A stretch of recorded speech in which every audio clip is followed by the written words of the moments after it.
Assalamualaikum warahmatullahi wabarakatuh. Waalaikumsalam warahmatullahi wabarakatuh. Alhamdulillahi rabbil alamin. Wassalatu wassalamu ala ashrafil anbiya'i wal mursalin Sayyidina wa maulana Muhammadin wa ala alihi wa ashabihil mujahidin at-tahirin, amma ba'd. Saudara hadirin kaum muslimin rahimakumullah. Dalam kehidupan sehari-hari kita selalu berhadapan dengan dua hal yang berlawanan, dengan dua hal yang kontroversial kata orang sekarang, yang kita diharuskan memilih satu di antara kedua hal itu. Sejak kita bangun tidur sampai kita tidur lagi, selalu kita hadapi dua persoalan itu, yang benar dan yang salah, yang hak dan yang batil, yang pantas dan yang tercela, yang ma'ruf dan yang munkar. Persis seperti sebaik lagu yang lagi ngepop dan banyak dinyanyikan anak sekarang, madu di tangan kananmu katanya, racun di tangan kirimu. Tapi saya fikir-fikir, bagaimanapun kalau cuma sekedar madu di tangan kanan, racun di tangan kiri, adresnya jelas. Yang repot kalau kita sudah tidak tahu lagi mana yang madu, mana yang racun. Lebih celaka lagi di zaman sekarang, banyak racun mereknya madu. Kita terpedaya, kita terpesona, kita terpukau oleh racun yang bermerek madu ini. Kita minum dia, yang akibatnya rawan di dalam kehidupan kita. Sangat banyak racun-racun yang terpancang di sepanjang perjalanan hidup kita ini. Dan dua di antara racun kehidupan itu akan kita bicarakan pada pertemuan kali ini, yakni arak dan judi, minuman keras dan judi.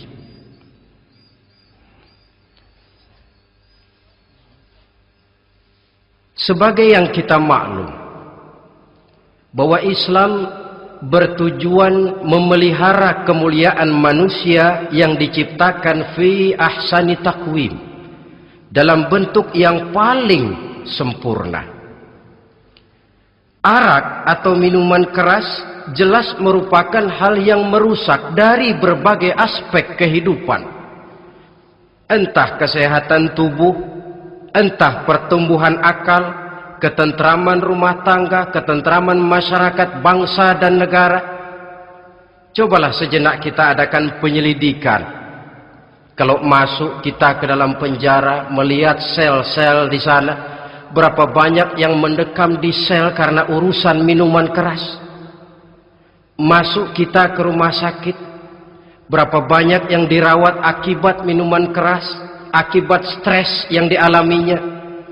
Berapa banyak rumah tangga berantakan, berapa banyak pembunuhan terjadi, pemerkosaan terjadi akibat daripada minuman keras ini. Yang paling ironi kalau dia sudah menyerang anak-anak muda kita. Padahal kita tahu remaja pemuda adalah bentuk miniatur daripada kehidupan suatu bangsa. Akan bagaimana warna Indonesia 20, 30, 40 tahun yang akan datang, remaja dan pemuda kita jawabannya. Bahkan dari segi agama pun, akan bagaimana warna Islam di Indonesia 20, 30 tahun yang akan datang, remaja itu pula jawabannya. Karena itu tidak terlalu berlebihan kalau saya berkata bahwa untuk menghancurkan Islam di Indonesia ini tidak perlu menghancurkan pondok pesantren, tidak perlu menutup masjid, melarang pengajian, menyegel musola, tidak perlu. Untuk menghancurkan Islam di Indonesia cukup dengan meracuni remaja, pemuda, pemudi Islam di Indonesia. Kalau mereka sudah diracuni, dijauhkan dari agamanya, masalahnya tinggal menunggu pergantian generasi. Maka yang jadi pilot proyek jelas remaja, pemuda, termasuk dengan menanamkan pengaruh minuman keras. Ditanamkan ke tengah remaja kita ini untuk jauh dari tuntunan agama. Hei pemuda-pemuda Islam, kalau kau mau jadi pemuda modern, jangan dekat-dekat ke masjid. Masjid khusus 60 tahun ke atas. Sepertinya di depan masjid itu ada papan pengumuman masjid khusus 60 tahun ke atas. Baca Quran kolot. Seiring dengan itu lalu modernisasi diartikan dengan westernisasi. Kau tidak akan bisa jadi pemuda modern sebelum semua yang datang dari barat kau telan mentah-mentah. Kau harus bisa bergaul seperti orang barat, berumah tangga macam orang barat, makan minum seperti orang barat. Kalau nyanyi lagu barat yang orang lain gak ngerti, kamu juga gak tahu.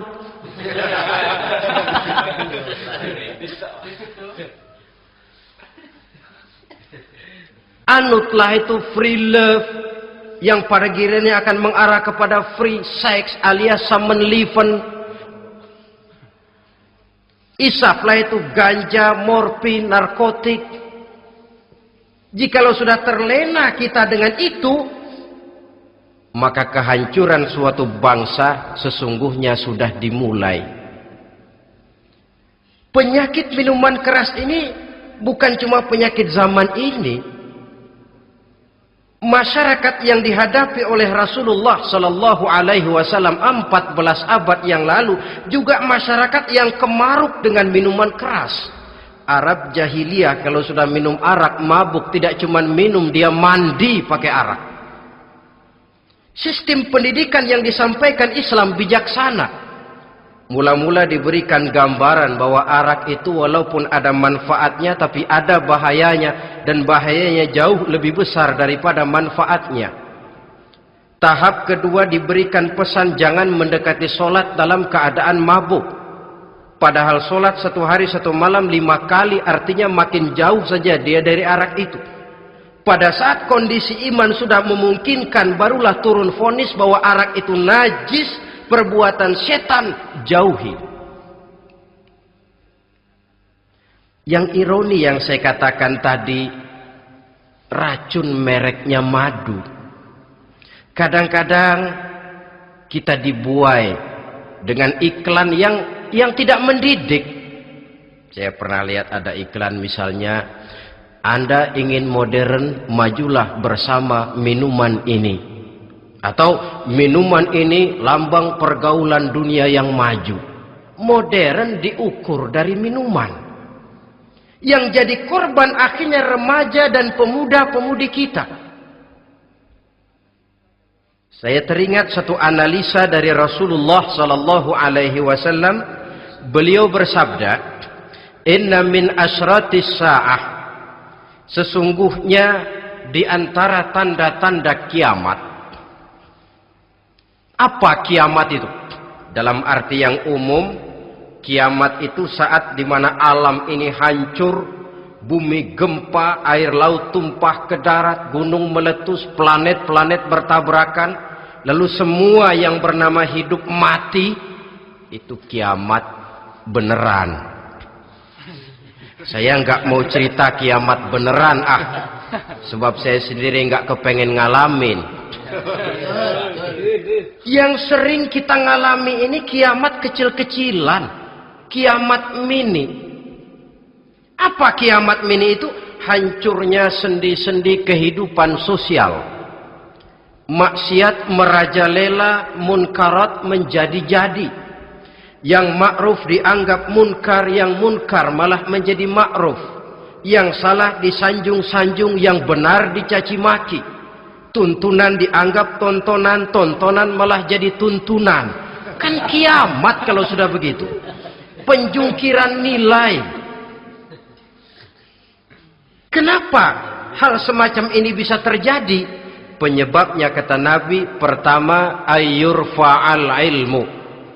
Ilmu diangkat oleh Allah. Bagaimana cara Allah mengangkat ilmu dan apa maksudnya itu? Allah mengangkat ilmu itu, saudara, caranya pertama dengan mewafatkan ulama. Makin banyak ulama wafat, makin banyak ilmu ditarik. Yang kedua, kurangnya minat orang untuk belajar agama. Kalau sudah klop macam itu, artinya agama sudah disudutkan ke pojok-pojok kehidupan. Agama cuma sekedar tinggal dekorasi. Agama cuma seminar, cuma kongres, cuma muktamar. Tapi bahwa agama merupakan realita dalam kehidupan, itu tidak pernah terwujud. Kalau ulama sudah tiada, minat orang belajar agama berkurang, maka ajaran Allah tidak lagi didengungkan orang. Dikala itu, wa yudharul jahlu, akan muncullah kebodohan. Nampak kebodohan di mana-mana. Muncul permissive society, masyarakat yang merasa boleh hidup dengan kaidah serba boleh. Tidak ada halal, tidak ada haram. Tidak ada hak, tidak ada batil, semuanya serba boleh. Kalau sudah begitu kondisi masyarakat, terjadilah apa yang dianalisa oleh Nabi. Dikala itu wayabsu wazina, zina dikerjakan berterang-terangan. Orang sudah tidak punya malu. Hidupnya sudah pakai prinsip punya kuping, kuping kebo. Punya muka, muka tembok. Punya kulit, kulit badak. Kalau juga dikasih tahu, malu dong kau tinggal serumah belum nikah. Malu sama siapa? Masyarakat. Allah, masyarakat cuek aja.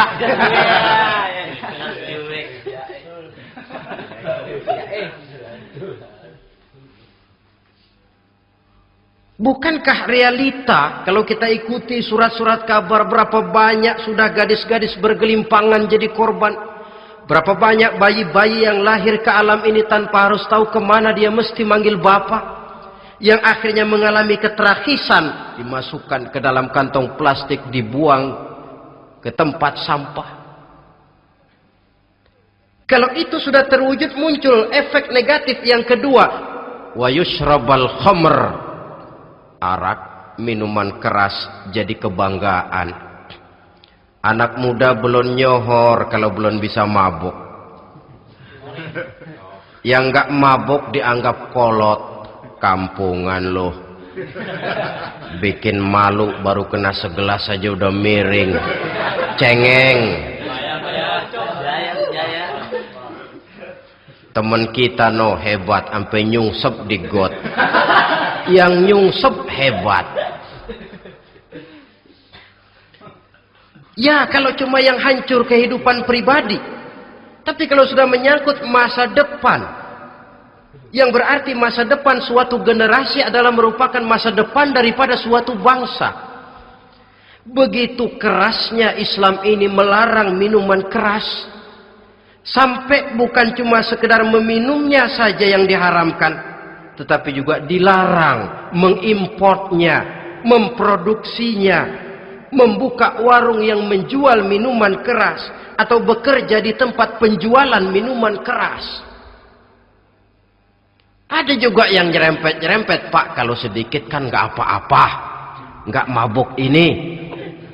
Nah, saya ingatkan hadis Nabi diriwayatkan oleh Imam Ahmad, Abu Daud dan Tirmizi. Nabi bersabda, "Ma askara katsiruhu faqaliluhu haramun."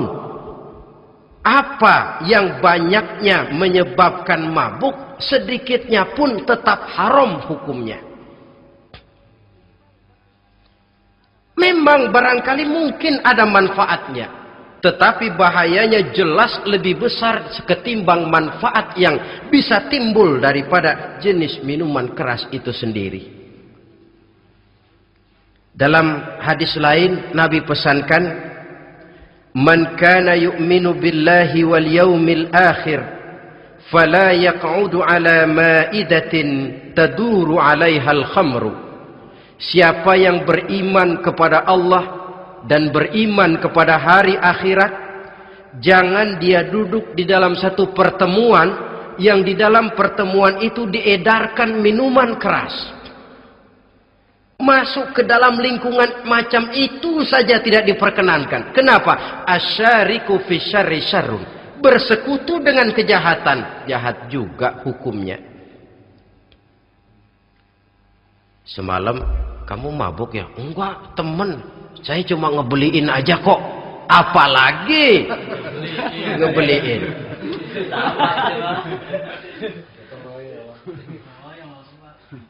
Sebab apa? Dalam keadaan mabuk, orang tidak lagi bisa berpikir secara logik. Daya kontrol hilang, artinya perbuatan sudah tidak terkontrol lagi. Yang pertama. Yang kedua, IQ tidak akan tumbuh dan berkembang secara normal seperti yang kita harapkan. Yang ketiga, harga diri akan runtuh hancur di tengah masyarakat. Bayangkan kalau tengah malam kita digotong orang, diantar ke rumah kita. Dengan kondisi macam itu masih punya muka kita untuk tegak di tengah masyarakat. Masih punya harapan kita untuk tumbuh menjadi pemimpin sementara orang terkenang. Ah, ini kan yang kemarin malam gua gotong, dia lagi mabuk. Harga diri, kepribadian. Jangan lupa saudara, kita hidup di tengah masyarakat. Masyarakat itu punya hukum yang tidak tertulis, tapi lebih kuat dan lebih kejam daripada hukum tertulis. Orang bilang, sekali arang tercoreng di dahi, seumur hidup orang akan tetap ingat. Makanya Rasulullah dalam hadis memberikan tamsil untuk adik-adik remaja muslim ini, masalul mu'min kamasalin nahli. Perumpamaan orang yang beriman itu persis seperti tawon. Mentalitas orang mukmin persis tawon. Apa mentalitas tawon? Kalau kita ngaji bab tawon, kita renungi apa keistimewaan tawon. Saya lihat-lihat, ternyata tawon itu punya 4 keistimewaan. Pertama, tawon itu yang dihisap selalu saripati bunga. Bagus makanannya. Belum pernah tawon keliru makan. Saya belum pernah dengar kok ada tawon makan tahu.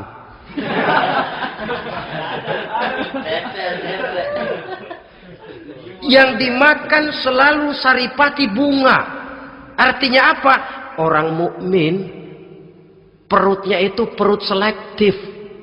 Yang dimakan yang baik-baik, yang diminum yang baik-baik. Yang baik menurut agama itu adalah yang halal, thayyibat. Perutnya selektif, bukan perut asbak. Kalau asbak puntung apa saja masuk ke dalamnya. Tapi mukmin perutnya ini selektif. Daging kambing masuk, tahu masuk, kangkung masuk, kodok minggir. Air kelapa minum, kopi minum. Tapi kalau sudah berbau minuman keras, minggir. Sebab apa? Makanan dan minuman yang kita masukkan ke dalam perut besar ini akan digiling dalam perut besar,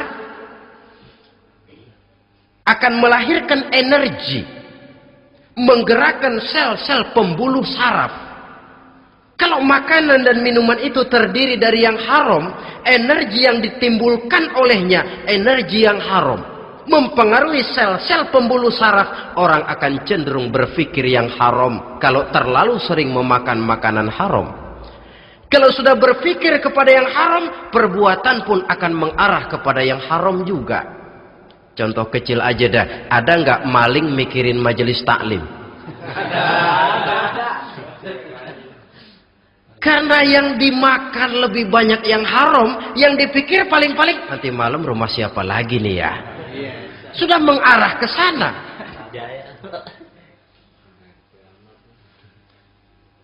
Saripati bunga yang dimakan tawon itu. Lalu tawon yang kedua saya lihat yang dikeluarkan selalu madu. Artinya apa? Orang mukmin itu kalau dia berkata, perkataannya mengenakan orang. Kalau dia berbuat, perbuatannya membawa manfaat bagi orang. Kalau kakinya melangkah tentu ke tempat yang ada gunanya, yang dikeluarkan madu, bukan racun. Indah tawon itu. Yang ketiga, tawon saya lihat kemanapun dia hinggap tidak ada dahan patah. Artinya apa? Orang mukmin dimanapun dia tinggal, kemanapun dia pergi, pantang jadi biang kerok buat lingkungannya, pantang menimbulkan kerusuhan dan keonaran. Tidak ada cabang patah dimanapun tawon hinggap. Tapi juga yang keempat, saya lihat-lihat tawon itu jangan coba-coba diusik. Satu kali dia diusik, kemana orang lari? Nyilem masih ditungguin. Tawon. Tapi kalau nggak diusik, nggak ada tawon usil ke pasar nyariin orang. Ketika dia diusik, inilah saatnya saya harus mempertahankan kehormatan diri saya. Dia pun bangkit. Artinya apa? Orang mukmin tidak boleh nyari-nyari musuh. Tapi ketemu musuh tidak boleh lari. Musuh jangan dicari, bertemu pun jangan lari. Mentalitas orang mukmin seperti tawon. Yang dimakan baik, yang dikeluarkan baik. Kemana dia tinggal tidak menimbulkan keonaran buat masyarakat, tapi juga sanggup menjaga dan mempertahankan kehormatan dirinya. Kalau konteksnya dengan masalah yang sedang kita bicarakan, minuman keras. Saya katakan tadi, kita kadang-kadang salah pilih, tertipu oleh racun yang bermerek madu. Ada minuman empuk, nyari yang keras. Salah pilih. Ketahuan orang bikin pel buat anjing, manusia yang nelen. Akhirnya miring kayak anjing. Saudara, mari kita renungi An-Nisa ayat 140. Allah Subhanahu wa taala mengingatkan, "Qad nazzala 'alaikum fil kitabi an idza sami'tum ayati Allahi yukfaru biha wa yustahza'u biha fala taq'udu ma'ahum hatta yakhudu fi haditsin ghairi innakum idzam misluhum."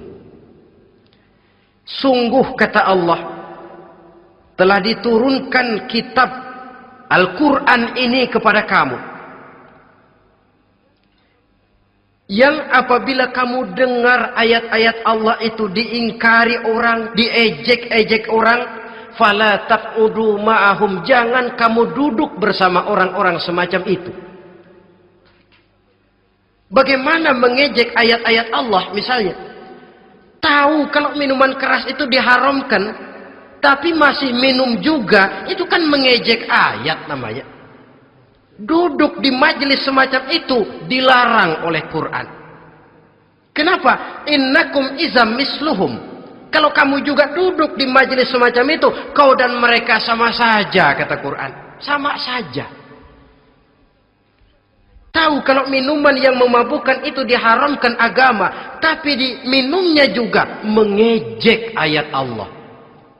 Duduk di tengah kelompok mereka berarti ikut mengejek ayat Allah. Dekat saja pun jangan, entahlah lagi sampai meminumnya.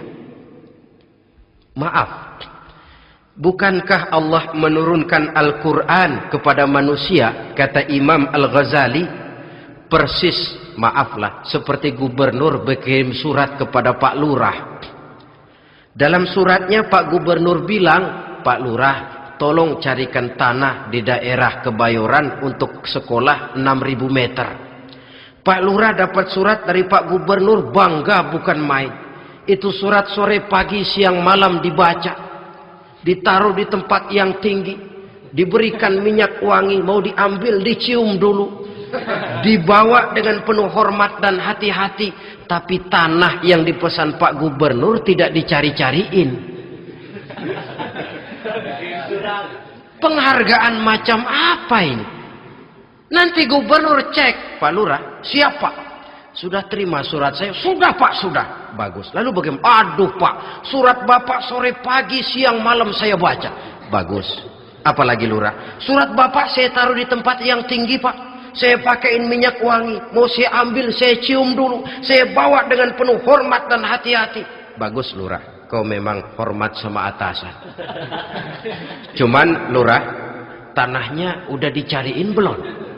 Nah yang itu belum tuh Pak. Belum. Kata gubernur, bagus Lurah, besok berhenti lo ya.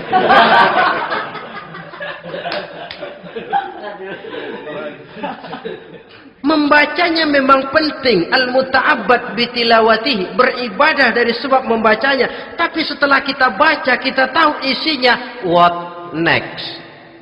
Mau apa kita dengan isinya itu? Jangan yang kita baca kita injak-injak. Itulah ironinya. Bagaimana Quran itu mau membawa keberkahan dalam hidup ini? Kalau yang kita baca sering kita injak-injak. Dalam kehidupan kita baca ayat, wa ahallallahu al-bai'a wa harramar riba. Allah halalkan jual beli, Allah haramkan riba, tapi renten ditelan terus.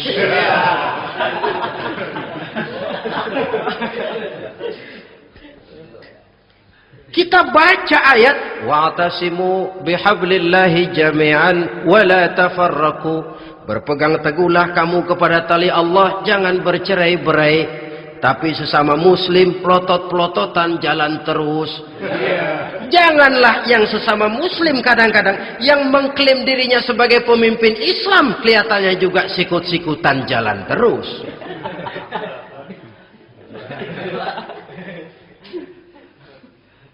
Sehingga tidak heran kalau orang bilang di bawah ngamalin ayat kursi sudah sampai di atas ayat hilang, tinggal kursi saja yang diamalin. Ironi dan menyedihkan. Perjalanan panjang memang saatnya kita menunggal dengan Al-Quran ini. Tetapi prosesnya memang harus kita mulai dari sekarang. Perkara kapan proses ini selesai, itu bukan masalah kita. Tapi bahwa kita sudah memulai suatu proses, itulah yang diharapkan. Hadirin yang saya hormati, oleh karena kerasnya peringatan Islam terhadap minuman keras, pernah satu hari seorang lapor kepada Khalifah Umar bin Abdul Aziz bahwa ada sekelompok orang berkumpul meminum minuman keras. Kata Khalifah Umar bin Abdul Aziz, dera mereka, hukum, cepat. Ya Khalifah, kenapa? Di tengah mereka ada juga orang yang Ramadan biasa puasa. Begitu, iya. Yang biasa puasa duluan hukum. Kenapa? Mengerti memang lebih besar resikonya daripada tidak mengerti. Kalau yang tidak mengerti dilatar belakangi oleh kebodohan, barangkali masih bisa ditolerir, masih bisa dimaklumi. Ini toh sudah tahu mau puasa, kenapa berkumpul di majelis yang ada minuman keras? Tapi memang kelompok ini kan memang selalu ada. Kita lihat dalam masyarakat itu kan ada 4 kelas itu. Pertama, ada orang yang tahu perintah dan tahu larangan. Ini the first class, kelompok terbaik. Perintah tahu, dia kerjakan. Larangan tahu, dia jauhi. Ini orang terbaik. Yang kedua, ada orang tahu perintah tapi tidak tahu larangan. Perintah tahu, larangan tidak tahu. Sholat mau, puasa mau, zakat fitrah bayar, nyolong mau, mabuk ayo. Perintah tahu tapi larangan tidak tahu, akhirnya semua dikerjain. Barangkali yang rada bingung malaikat bagaimana nyatatnya ini, kotor absen. Gelas yang ada di hadapan saya ini, kalau semua diisi air putih macam ini, kan jelas bisa diminum orang. Kalau semua diisi bensin, jelas bisa diminum motor. Tapi kalau separuh diisi air putih, separuh diisi bensin, kacau. Kalau gelas yang ada di hadapan saya ini sepenuhnya diisi air putih, jelas bisa diminum orang. Kalau sepenuhnya diisi bensin, juga jelas bisa diminum motor. Yang repot kalau separuh diisi air putih, separuh diisi bensin. Kacau statusnya. Orang minum mabuk, motor minum pun mogok. Dijual juga tidak laku barang campuran. Inilah makna pernyataan Allah, wala talbisul haqqa bil batil. Jangan kamu campur adukan antara yang hak dan yang batil. Perintah dikerjakan, larangan pun dikerjakan juga. Kelompok ketiga, ada pula manusia yang tahu larangan tapi tidak tahu perintah. Larangan tahu tapi perintah tidak tahu. Jahat sama tetangga tidak, mencuri tidak, mabuk tidak, zina tidak, sholat tidak, puasa tidak, polos. Semua serba tidak. Dan yang terakhir, kelompok keempat, perintah tidak tahu, larangan pun tidak tahu. Ini masuk kelompok makhluk gratis. Misalnya kambing, ayam, kerbau, itu kan makhluk-makhluk yang memang perintah tidak tahu, pun larangan juga tidak tahu. Nah, dalam hubungannya dengan ini, saya mengajak, marilah kita berusaha sekuat mungkin menjauhkan diri dari minuman keras yang jelas bahayanya dengan hidup tidak jauh dari bimbingan agama. Hadirin kaum muslimin rahimakumullah. Kawan seiring dan sejalan dari minuman keras, judi namanya. Saudara kembar barangkali. Yang satu sering menimbulkan yang lain, tetapi bukan tak jarang keduanya berjalan berdampingan. Posisi judi dan arak ini dalam Quran sama bahayanya. Apa sebab? Mentalitas judi adalah mentalitas sirkelus, lingkaran setan. Artinya, yang menang biasanya ketagihan, yang kalah biasanya penasaran. Ini yang menyebabkan orang tidak mau berhenti. Kalau dia menang, dia ingin mencoba untuk menang dalam jumlah yang jauh lebih besar lagi. Kalau dia kalah, dia penasaran, kenapa hari ini kalah? Barangkali sial, besok malam saya tebus. Mental semacam ini memang sulit untuk berhenti. Kenapa judi diharamkan dalam Islam? Pertama, seorang muslim di dalam berusaha mencari harta, dia harus mengikuti sunnatullah. Kata kita orang muslim, hukum alam kata orang sekarang, natural of law bahasa kerennya. Berusaha menurut hukum kausal, memasuki rumah dari pintunya, menunggu suatu akibat dari sebab yang kita lakukan. Bahwa kalau begini mesti begitu. Karena kita memang terikat oleh permainan yang disebut hukum alam ini. Hidup bukan undian, jangan mengharap untung besar tanpa mau peras keringat. Satu pagi Khalifah Umar bin Khattab radhiyallahu an masuk ke masjid. Beliau lihat ada orang sedang berdoa khusyuk betul. Ditunggunya 2 menit, 3 menit, sampai 10 menit lebih belum juga selesai. Agak lama orang itu berdoa. Selesai berdoa, dihampiri orang itu oleh Sayyidina Umar. Beliau tanya, saudara, lagi apa tadi itu? Berdoa ya Khalifah. Minta kepada Allah? Tentu minta kepada Allah. Minta apa kamu? Minta rezeki. Sudah lama? Dari tadi habis sembahyang subuh. Dapat? Belum. Ya memang kata Sayyidina Umar, inna sama la tumtiru zahaban wala fiddatan. Langit itu tidak mungkin akan menghujankan emas, tidak mungkin pula menghujankan perak. Jadi orang dilarang duduk bermalas-malas menunggu keajaiban yang datang dari langit. Karena memang hidup ini bukan undian, jadi jangan mengharap untung besar tanpa mau peras keringat. Di dalam berusaha kita terikat oleh sunnatullah. Kalau begini sebab penyebabnya, akan begini akibat yang ditimbulkannya. Yang kedua, Islam menjadikan harta manusia itu sebagai benda berharga yang dilindungi. Mengambilnya dengan judi termasuk memakan harta orang lain dengan cara yang batil. Yang ketiga, judi itu sendiri dapat menimbulkan permusuhan dan pertentangan antara para pemain itu sendiri. Meskipun kelihatannya kompak duduk dalam satu meja yang saling berhadap-hadapan, yang kalah kelihatannya pasrah, tetapi kan itu cuma kulit permukaan. Batinnya bagaimanapun juga yang kalah itu tetap mendendam.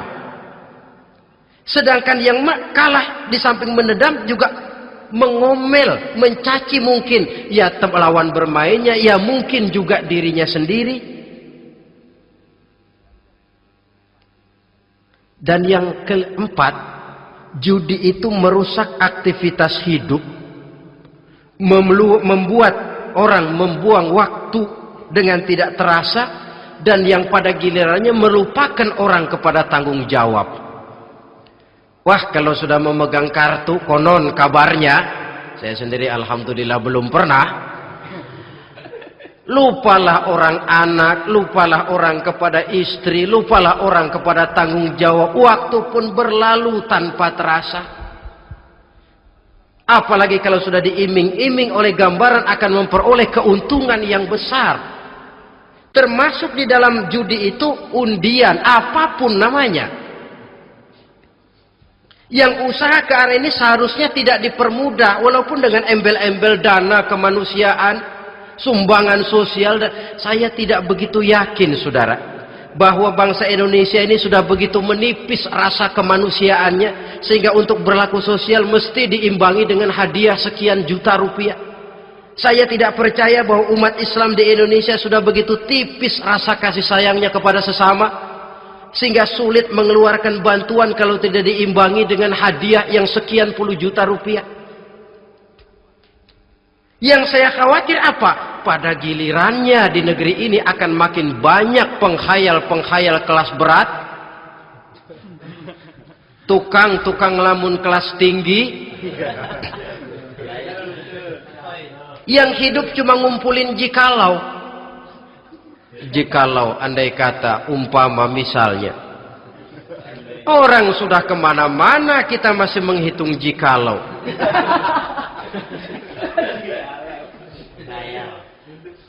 Orang boleh saja mengharap burung terbang tinggi, tapi punai di tangan jangan dulu dilepas. Artinya idealisme silahkan terbang setinggi langit, tapi kaki harus tetap berpijak di alam realita.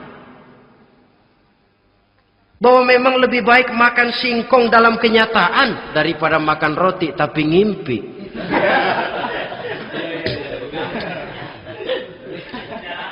Kadang anaknya menangis, Pak minta jajan, ada uang 200 rupiah. Sudahlah, sabar, kau jangan jajan, nanti bapak beliin kalau tembus 100 juta nih. Akhirnya yang 100 juta tidak, anak pun kelaparan. Bukankah akan jadi masalah bagi semuanya? Belum lagi rasa sayang kepada harta yang sudah dia miliki. Entah itu tanah, rumah, kendaraan. Kalau sudah kadangkala di meja judi, hilang rasa sayang kepada benda itu.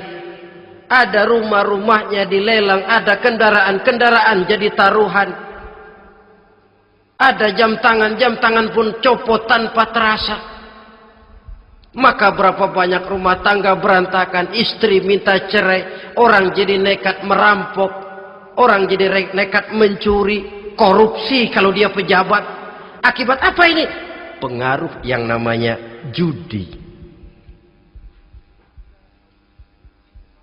Saudara kaum muslimin, ma'asyiral muslimin rahimakumullah. Itu sebabnya di dalam surah Al-Maidah ayat 90 Allah menekankan, innamal khamru wal maisir wal ansab wal azlam rijsun min amali syaitan fajtanibuhu la'allakum tuflihun. Sesungguhnya arak, judi, berhala, mengundi nasib itu rijsun. Ya Allah, jarang benar Quran menggunakan kalimat rijsun. Rijsun ini sudah merupakan puncak kekotoran. Bapak moyangnya najis, itu rijsun. Rijsun, kotor. Sudah kotor ditambah pula min amali syaitan, pekerjaan setan. Fajtanibuhu, jauhi. Jangan sampai main, dekat saja tidak boleh, jauhi. La'allakum tuflihun, jikalau kamu mau menjadi orang-orang yang beruntung. Sejarah tidak pernah mencatat ada orang jadi miliuner karena judi. Sejak David Rockefeller sampai Aristotle Onassis, orang-orang kaya top di dunia, mereka kaya bukan karena judi, tapi karena kemauan peras keringat, banting tulang, mau memulai sesuatu dari kenyataan yang real di depan mata. Sebab apa? Hidup ini memang perjuangan. Janganlah kita ingin hidup dengan satu prestasi, ingin tetap hidup seperti apa adanya sekarang ini saja, toh kita harus berjuang. Apalagi ingin hidup lebih baik, lebih terhormat, lebih mudah. Hidup perjuangan. Perjuangan berarti pengorbanan. Berani hidup artinya berani berjuang. Berani berjuang maksudnya rela berkorban. Takut berkorban, jangan berjuang. Tidak mau berjuang, berhenti hidup. Itu logika. Dan bagaimanapun saya yakin lebih baik berkorban daripada menjadi korban. Kalau sekarang kita berkorban, peras keringat, banting tulang, berusaha secara sunnatullah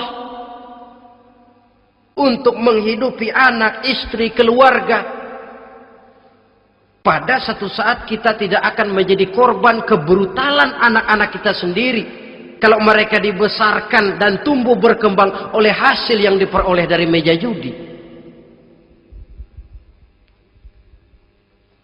Ayat 91 Al-Maidah ini lebih memperkuat lagi. Kalau itu arak,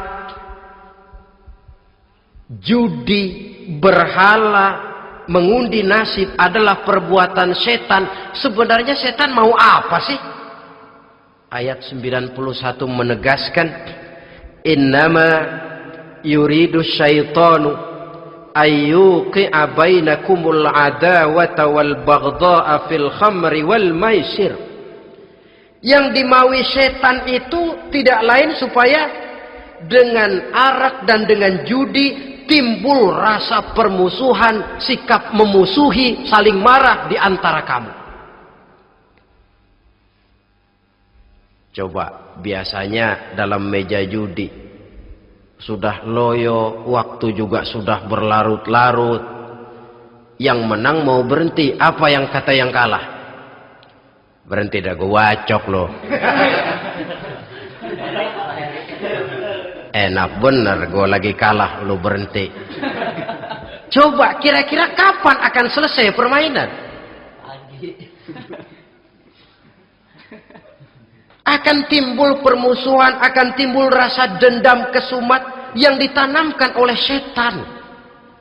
Karena memang baik arak, baik judi, baik berhala, baik mengundi nasib, itu semua permainan-permainan setan yang diberikan kepada kita untuk kita ikut andil bermain di dalamnya. Tatkala kita ikut terkena jerat setan, tertawalah mereka. Kenapa? Oh, makin banyak teman saya di neraka.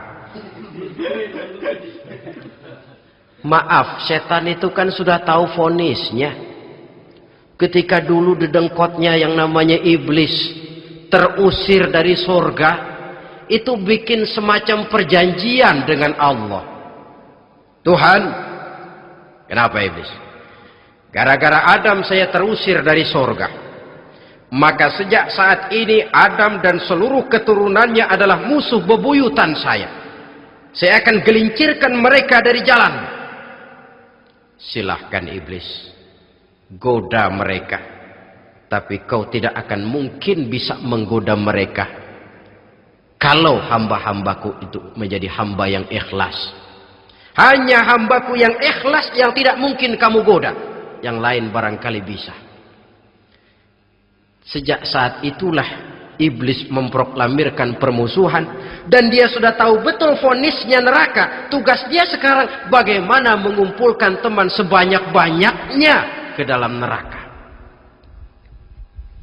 Hamba Allah saja yang tidak tergelincir kepada minuman keras dan judi.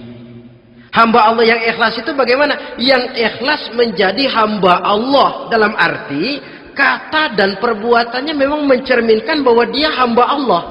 Maaf, di zaman sekarang ini kan banyak orang cuma berkata saya hamba Allah mulutnya, tapi perbuatannya membuktikan dia hamba setan, hamba dunia, hamba harta, budak jabatan, budak nafsu. Tidak sesuai antara ucapan dan perbuatan.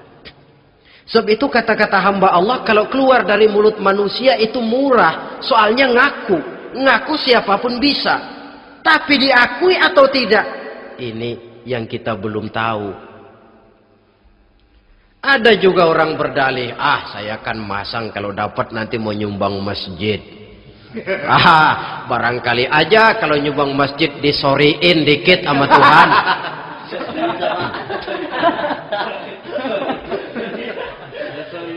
Apa bisa begitu? Saudara, kita tidak mungkin mencuci kain dengan air najis. Innallaha thayyibun, kata Nabi, la yaqbalu illa thayyiba. Allah itu baik dan hanya menerima yang baik. Bahwa dalam Islam tujuan yang baik harus dicapai dengan prosedur yang baik. Bahwa niat menyumbang masjid bagus, tapi hasil daripada judi atau undian tidak akan menyampaikan kita kepada tujuan itu. Tidak boleh mencuri kain walaupun niatnya untuk sholat. Kalau nyolong kain niatnya buat sembahyang, dimaafin kali. Walaupun sholatnya sah, mencuri kainnya tetap saja dosa. Islam tidak menghalalkan segala cara untuk mencapai suatu tujuan. Bahwa tujuan yang baik harus dicapai dengan cara yang baik juga. Dan penyakit judi ini juga bukan penyakit baru.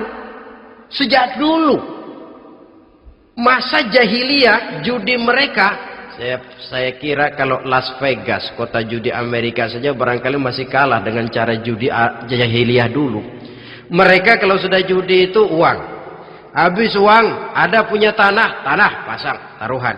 Habis tanah, ada rumahnya dipasang.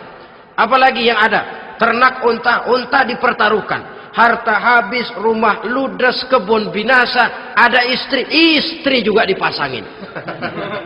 Judi.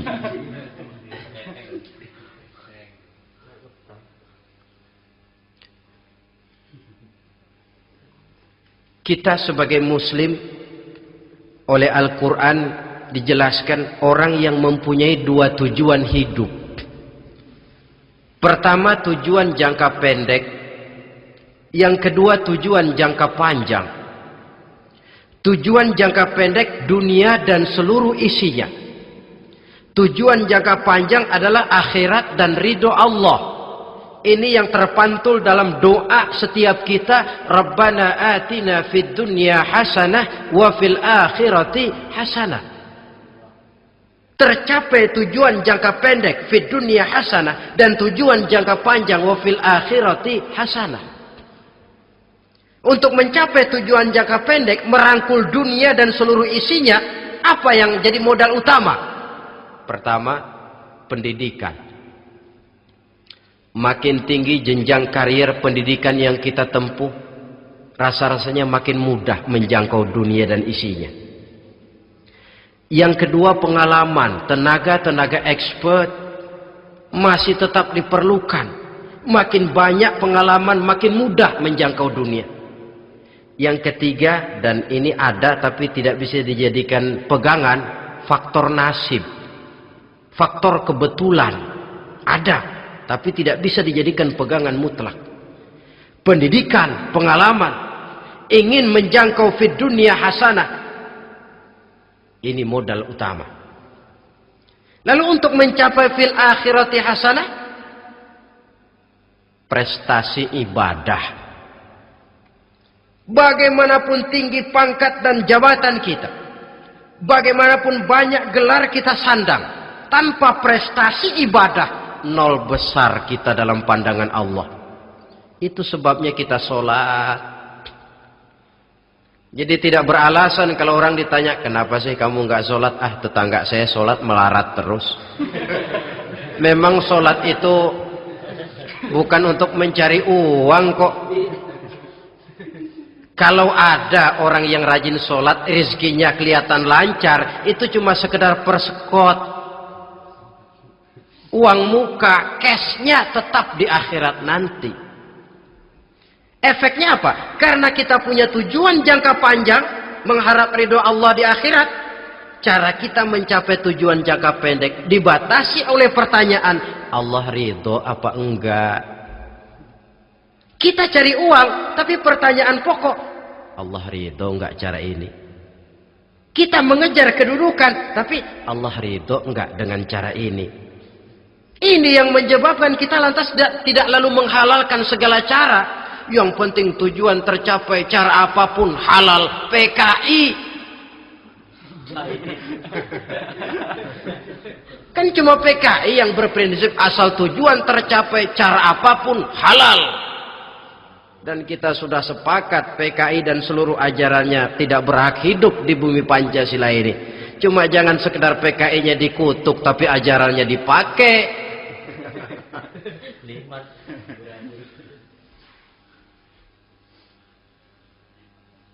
Nah, untuk mencapai dua tujuan ini, Islam mengajarkan sistem keseimbangan. Sehingga Nabi sabdakan, "I'mal li dunyaka ka'annaka ta'ishu abada, wa'mal li akhiratika ka'annaka tamutu ghada." Bekerjalah buat duniamu seolah-olah kau akan hidup untuk selamanya, tetapi bekerjalah untuk akhiratmu seolah-olah kau akan mati besok. Jadi kalau kita sudah sholat menghadap Allah, usolli fardul maghrib, Allahu Akbar, ingat seolah-olah kita akan mati besok supaya timbul khusyuknya. Tapi kalau kita sudah bekerja, kuliah, bekerja, belajar di tempat tugas, ingat seolah-olah kita akan hidup selamanya supaya timbul gairah kerja. Jangan dibalik. Di kantor ingat mati, lemas terus. Ngapain kerja sungguh-sungguh bakalan mati. Lagi sholat ingat Duta Merlin, Altiron Plaza, ya kacau. Salah pasang, tidak pada tempatnya. Untuk mencapai fid dunya hasanah ini, Islam mengajarkan tempuh jalur yang mengikuti sunnatullah. Itu yang dihargai oleh agama. Terikat oleh hukum kausal bahwa kalau ini yang saya usahakan hasilnya akan begini. Perkara nanti hasil tidak seperti yang kita harapkan, baik sangkalah kita kepada Allah. Sebab kita tidak tahu rahasia apa di belakang itu. Kadang orang mengeluh, habis saya rajin sholat tapi rezeki seret, berhenti aja dah. Kita tidak tahu rahasia di belakang itu. Pernah hadirin, satu hari seorang petani, dia selesai bekerja di ladang, istirahat. Dia tidur di bawah sebuah pohon beringin. Di sebelah pohon beringin itu ada pohon labu. Dia berpikir, kalau saya lihat-lihat Tuhan nggak adil katanya. Masa pohon beringin pohonnya besar, buahnya kecil. Pohon labu pohonnya kecil, buahnya gede. Tuhan bukan arsitek ulung ini.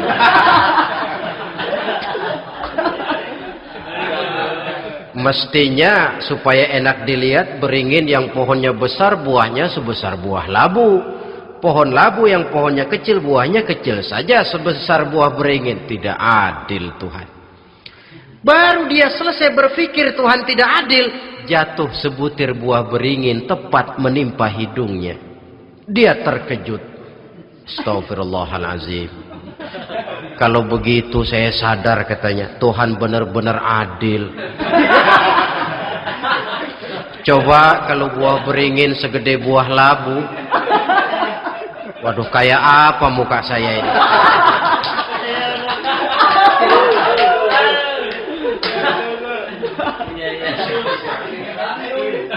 Baru terbuka pandangan matanya setelah berhadapan dengan kenyataan. Baru keluar respek. Allah benar-benar adil. Padahal semenit yang lalu dia masih berkata, Tuhan bukan arsitek ulung. Tapi semenit kemudian setelah berhadapan dengan kenyataan yang real dia hadapi, wah, Allah benar-benar adil.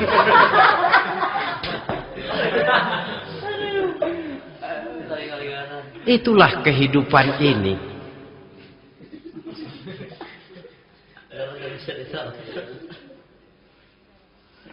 Saudara hadirin yang saya hormati, karena itu baik arak, baik judi, dua-duanya merupakan bahaya laten yang tidak hanya mengancam kehidupan agama, tetapi juga masyarakat, bangsa dan negara, apalagi kalau sudah jatuh kepada generasi penerus. Dan yang bagaimanapun juga saya berpikir sebenarnya remaja, pemuda, pemudi kita cuma korban dari suatu sistem. Sebab ini merupakan tanggung jawab bersama. Ulama mubalik macam saya paling wewenangnya cuma ngomong. Yang punya SK untuk memberhentikan pabrik minuman keras itu kan Menteri Perindustrian. Tangan-tangan eksekutif. Sehingga kalau Nabi katakan, Man ra'a minkum munkaran falyughayyir biyadihi wa illam yastati' fa bilisanih wa illam yastati' fa biqalbih.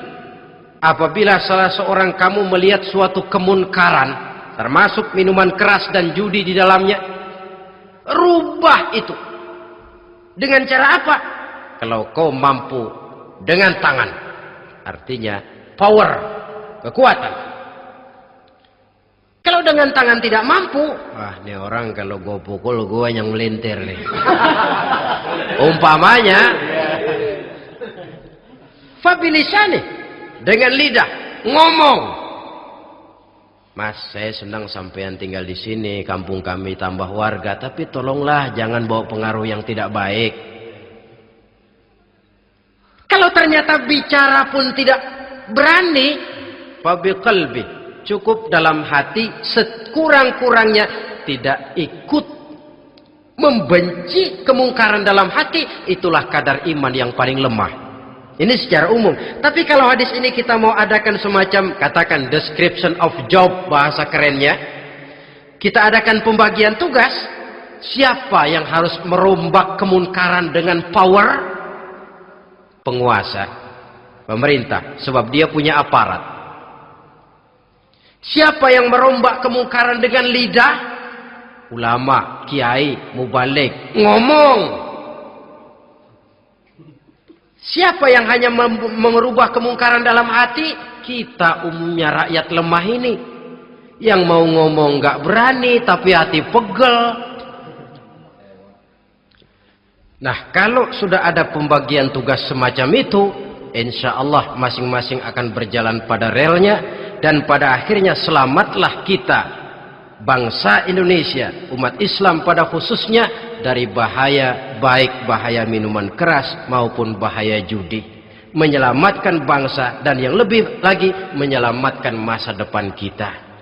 Sekianlah saudara pertemuan kita pada saat ini. Mudah-mudahan ada manfaatnya. Terima kasih atas segala perhatian. Mohon maaf atas segala kekurangan.